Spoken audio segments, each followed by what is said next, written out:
Dito tayo unahin natin pag-uusapan ay patungkol dito kay Mama Leni Robredo. Mga kababayan, mamaya na yan kay Jinggoy kasi nakaloading pa. Dito tayo kay Mama Leni Robredo. Mga kababayan, sa mga hindi po nakakaalam, naglabas na po ng tawag dito, pahayag, no, ang kampo ni Mama Leni Robredo na hindi daw po siya tatakbong Pangulo or Presidente sa 2028. Kasi tatapusin daw po muna ni Mama Leni Robredo ang kanyang termino, no, sa pagiging mayor. So 3 termino pa yan dyan. So tatapusin daw po niya muna at pagagandahin daw po niya muna ang kanyang lalawigan. Kasi alam naman po natin na mabilis po sa baha at sa tinatamaan talaga ng bagyo ang kanyang lugar, which is ang Bicol. So mga kababayan, no, so pag napaganda niya within 3 terms, so di ba? Isa lang naman kayong fake news. Sabi ni Tonday Arizapa. Mga fake news kayo, mga DDS. Kaya nga gumagamit kayo ng ginagamit niyo si UC Claire Castro, ginagawa ninyong may troll farm, samantalang bakit hindi niyo gawing example, 'di ba? Si Jason Sa na napaka fake news, 'di ba?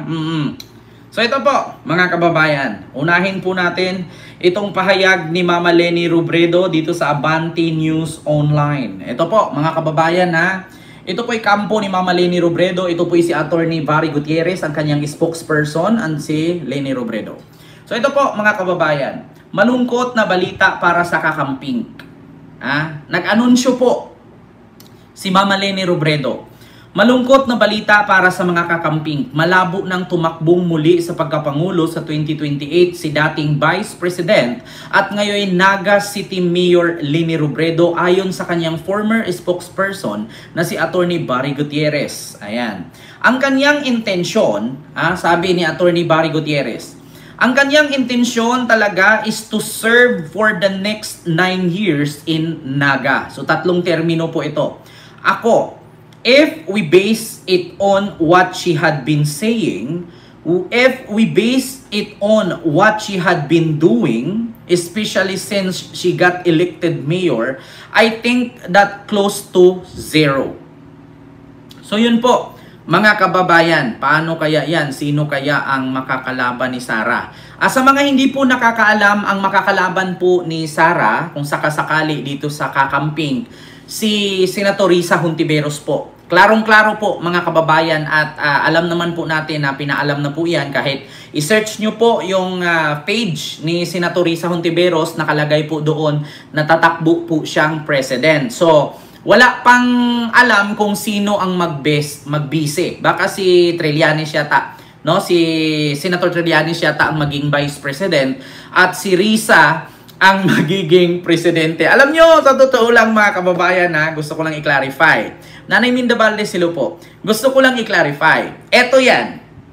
Kung sakali na si Trillanes ang magiging vice-presidente, si Risa Hontiveros ang magiging presidente, si Sara ang kalaban, at sino pa? Si Bongo ang kanyang katandem ni Sara, Bongo Sara. Mga kababayan, sa debatihan pa lang sunog na sila. Sa debatihan pa lang, isa lang sasabihin ni Risa. 'Di ba may mga debate yan, mga presidential balls? Isa lang sasabihin ni Risa diyan, kung kayo, saan kayo boboto? Kung record lang, base lang sa record ang ating pagbabasihan. Ako, napakarami kong napakulong ng mga kaalyado nila kasi mga kriminal sila. Pagdating kay Sara, anong nangyari? Wala kang makikita, 'di ba? Sa debatihan pa lang si Sara, tawag doon alikabukin. Sa debate pa lang Sara versus Risa, aalikabukin si Sara, uuwing luhaan.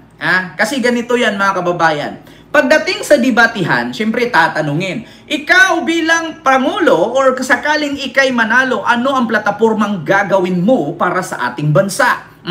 Syempre, tanungin ko kayo mga kababayan, kahit wala tayo doon. Si Sara ba nung tumakbong Vice President may plataforma? Wala. Si Risa Hontiveros ang plataforma niya ay, alam niyo na, ilan na po ang napakulong niya?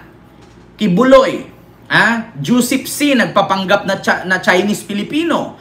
Si Ano, sino yung Senior Aguila?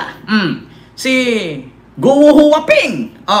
Sino pa? Si Harry Roque. 5 na mga malalaking ano yan, manok. Mga kababayan, yung binangga ni Risa. Ngayon ang tanong, kay Sara, ano bang nagawa ni Sara sa Pilipinas? 'Di ba? Nga siya dyan ngayon. Pangalawa, ano ba ang kanyang plataforma? Nung tumakbo ang Vice President dyan, walang plataforma. Ang tanongin, anong nagawa ni Sara? Wala! Ngayon, dito naman tayo sa Vice Presidentiables.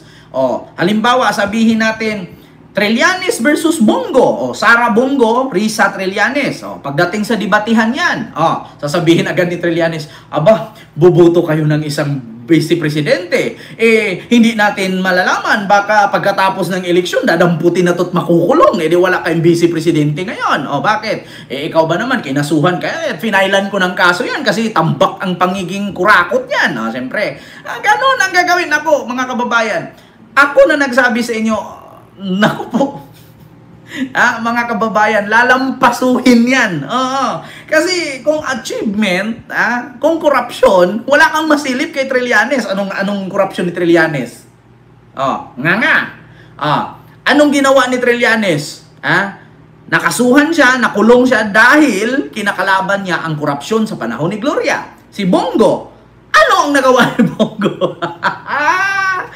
Naku po, mga kababayan, yun po yun. Kaya, according po dito mga kababayan sa inanunsyo, ayan, sa Sirisa for Silo po sa inyong lahat.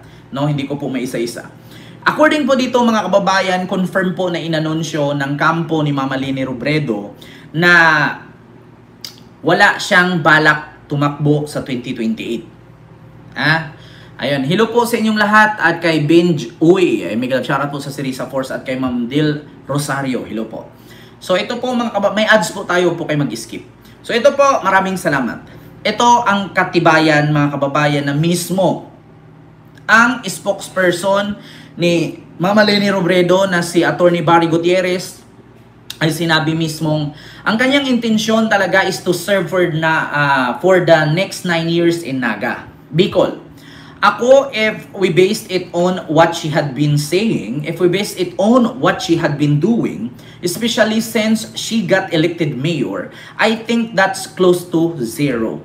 So kung magbe-base lang daw po sa sinabi at sa ginawa ni Mama Leni Robredo, wala pong tsansa, 0 chance po siyang tatakbong presidente sa 2028. So much better kasi yun mga kababayan na tapusin muna niya yung 9 years niya.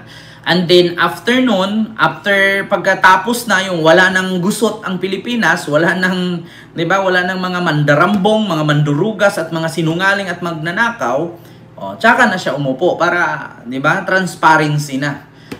Maganda 'yan mga kababayan, 'di ba? Sir Jesus Beltran Jr., Miguel shout out po. And sa lahat po dyan, Wicked Empat, and kay Sara Maldita, and kay Ma'am Lily Tunini. Halimbawa, umatin si Lustay sa debate, ang sagot itok-itok. Lalong-lalo na mga kababayan kung ang debate is Englishan. Naku po si Sara, she may not like me, she may not like that, she may not like whatsoever. Wala na. Katatawanan. Comedy ang debate. Hindi na siya for presidential debate. Comedy. Comedy po ang mangyayari sa debate. Ayan, Ma'am Santi, Miguel shoutout po. Kakanta lang siya na kami ay apoy na hindi mapatay. Ang tanong, a-attend ba? Ma'am Emma, maraming salamat sa yung super sticker. Thank you so much po. Ang tanong, a-attend ba? Yun ang malaking tanong ngayon. A-attend ba si Sara? Kasi ilang debate po na nangyari noong tumakbo sila dalawa ni PBBM, hindi po siya umattend. Kasi hindi nga siya mahilig makipaghibati kasi bobo nga siya. 'Di ba? Sir Kent, nagtatago na yata si Bato, hindi na pumasok sa Senado. Isa pa yan, Ma'am Sweetheart Chang. Mamaya pag-usapan din natin yan, no? Yung patungkol dyan kay Bato. So ito, ayun po, Ma'am Agnes, and kay Alan D. Lovers. Ay, may shoutout po. So